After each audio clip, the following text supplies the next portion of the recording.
যে নমস্কাৰ বন্ধুসকল, আজি এটা মোষ্ট ইম্পৰ্টেণ্ট ভিডিঅ' লৈ আহিছোঁ PM কিষাণৰ। আজি আপোনালোকক জনাব বিচাৰিছোঁ, চৰকাৰে এটা নটিফিকেশ্যন জাৰি কৰিছে। যিসকল কৃষকে তেওঁলোকে দুই এটা কিস্তি পোৱাৰ পিছত তেওঁলোকে কিস্তি আৰু পোৱা নাই, যিসকল কৃষকে আজিলৈকে আধাৰ লিংক বা KYC কৰিব পৰা নাই, তেওঁলোকে কেনেকৈ KYC বা আধাৰ লিংক কৰিব লাগিব, এই সকলোবোৰ বিষয়ে আজি আপোনালোকৰ লগত আলোচনা কৰিম। আৰু যিসকল কৃষকে নতুনকৈ যদি PM কিষাণৰ আবেদন কৰিব বিচাৰিছে, তেওঁলোকে কেনেকৈ আবেদন কৰিব আৰু তাৰ লগতে তেওঁলোকৰ কি কি ডকুমেণ্টছৰ প্ৰয়োজন হ'ব, এই সকলোবোৰ বিষয়ে আজি আপোনালোকৰ লগত আলোচনা কৰিম।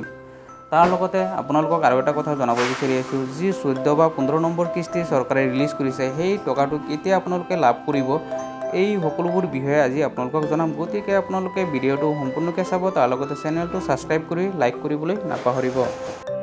আজি চাওক, মই কেইটামান অতি গুৰুত্বপূৰ্ণ বিষয়েহে আপোনালোকৰ লগত আলোচনা কৰিম। এইটো হৈছে এটা বেনিফিচিয়াৰী ষ্টেটাছ। এতিয়া বেনিফিচিয়াৰী ষ্টেটাছ আপোনালোকে কেনেকৈ ওলাব, এই বিষয়ে মই আগৰ ভিডিঅ'ত জনাইছোঁ। গতিকে এই বিষয়ে আজি আলোচনা নকৰোঁ। আজি আলোচনা কৰিম আপোনালোকৰ লগত যে আপোনালোকে যি 14 নম্বৰ কিস্তি প্ৰদান কৰিব, এই 14 নম্বৰ কিস্তিটো আপোনালোকে কেনেকৈ লাভ কৰিব, তাৰ লগতে আপোনালোকৰ যি আধাৰ KYC হোৱা নাই, আধাৰ লিংক হোৱা নাই, এই বিষয়ে আপোনালোকক আজি আলোচনা কৰিম। এইটো চাওক, এইটো হৈছে এটা বেনিফিচিয়াৰী ষ্টেটাছ। ইয়াত চাওক, ইলিজিবল ন হৈ আছে, তেওঁৰ KYC ইয়েছ আছে, KYC ঠিকেই কৰিছে, তেওঁ আধাৰ লিংক কৰিছে, কিন্তু তেওঁ মাটিৰ যি ডকুমেণ্টছ আছিল, সেই মাটিৰ ডকুমেণ্টছটো ছাবমিট কৰা নাই কাৰণে তেওঁ পে'মেণ্ট লাভ নকৰে। গতিকে তেওঁ এনেকুৱা যদি কোনোবাই বেনিফিচিয়াৰী আছে, তেওঁ অতি সোনকালে গৈ যি মণ্ডল অফিচ আছে, মণ্ডল অফিচত গৈ বা তেওঁৰ যি গ্ৰাম সেৱক আছে, গ্ৰাম সেৱকৰ ওচৰত গৈ তেওঁৰ যি মাটিৰ ডকুমেণ্টছ আছে, সেই মাটিৰ ডকুমেণ্টছ ছাবমিট কৰিলে যি পে'মেণ্টসমূহ পেণ্ডিং হৈ আছিলে, সেই পে'মেণ্টসমূহ অতি সোনকালে তেওঁ লাভ কৰিব। দ্বিতীয়তে চাওক, এইটো এটা দ্বিতীয় এটা ষ্টেটমেণ্ট হয়। ইয়াত চাওক, KYC নোহোৱা আছে। KYC নোহোৱাৰ কাৰণ হৈছে চাওক, তেওঁৰ যি আধাৰ কাৰ্ড, তেওঁৰ যি ৰেজিষ্ট্ৰেশ্যন নম্বৰ আছিলে, সেই ৰেজিষ্ট্ৰেশ্যন নম্বৰত তেওঁৰ আধাৰ কাৰ্ড লিংক কৰা নাই, যাৰ কাৰণে তেওঁ কোনো পে'মেণ্ট লাভ নকৰে আৰু তেওঁৰ KYC কমপ্লিট নহয়। যেতিয়ালৈকে তেওঁ আধাৰ কাৰ্ড, তেওঁৰ PM কিষাণৰ যি পৰ্টেল আছে, সেই পৰ্টেলত গৈ তেওঁৰ যি ৰেজিষ্ট্ৰেশ্যন নম্বৰ আছে, সেই ৰেজিষ্ট্ৰেশ্যন নম্বৰত যেতিয়ালৈকে লিংক নকৰে, তেতিয়ালৈকে তেওঁৰ KYC কমপ্লিট নহয়। আৰু KYC কমপ্লিট নহ'লে তেওঁ কোনো পে'মেণ্ট লাভ নকৰে। আজি আপোনালোকক জনাম যে এই KYC বা আধাৰ লিংক কেনেকৈ অতি সহজে কৰিব পাৰিব। চৰকাৰে ইয়াৰ এটা নটিফিকেশ্যন জাৰি কৰিছে। এতিয়া চাওক, এই নটিফিকেশ্যনৰ জৰিয়তে জনাইছে যে অসমত প্ৰায় 1.5 লাখ KYC পেণ্ডিং হৈ আছে। মানে অসমত প্ৰায় 1.5 লাখ কৃষকে কোনো পইচা পোৱা নাই বা তেওঁলোকে কোনো KYC কমপ্লিট কৰা নাই।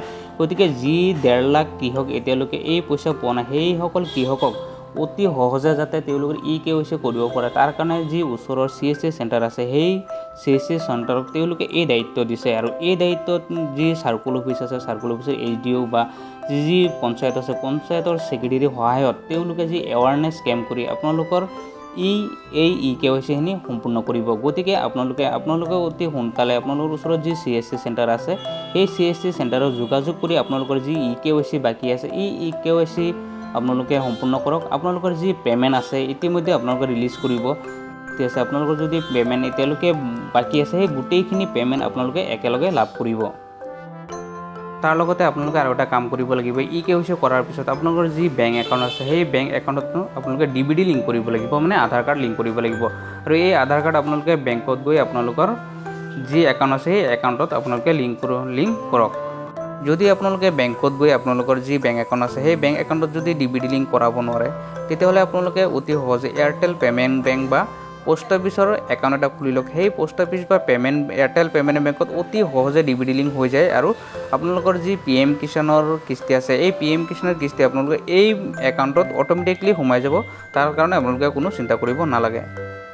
ইয়াৰ লগতে আপোনালোকক আৰু এটা কথা জনাব বিচাৰিছোঁ যে PM কিষাণৰ পৰ্টেলত গৈ আপোনালোকৰ নাম যদি ভুল হৈ আছে, আপোনালোকৰ যদি আধাৰ কাৰ্ডৰ লগত নাম মিলা নাই, তেতিয়াহ'লে আপোনালোকৰ যি ওচৰত CSC চেণ্টাৰ আছে বা আপোনালোকে অনলাইনত গৈ যি PM কিষাণৰ পৰ্টেল আছে, এই পৰ্টেলত গৈ আপোনালোকে চাওক, আধাৰ নেম কাৰেকশ্যন বুলি আছে।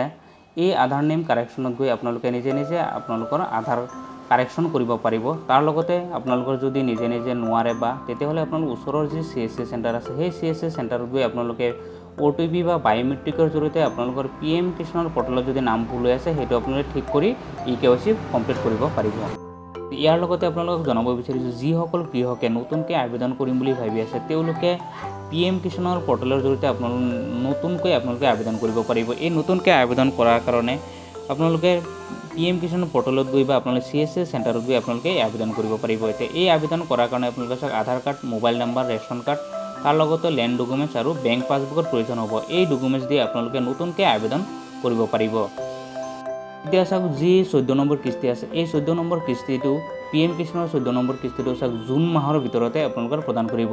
হয়তো আপোনাৰ এটা চৰকাৰী ইনফৰমেশ্যন মতে আৰু এটা নটিফিকেশ্যনৰ জৰিয়তে যি গম পাইছোঁ, সেই গম পোৱাৰ অনুসৰি হয়তো 15 জুনৰ ভিতৰতে এই পেমেন্টটো ৰিলিজ কৰিব। গতিকে আপোনালোকৰ যিসকল কৃষকে এতিয়ালৈকে KYC কৰা নাই, তেওঁলোকে অতি সোনকালে KYC কৰক, তেতিয়াহ'লে আপোনাৰ 15 জুনৰ ভিতৰত এই পেমেন্ট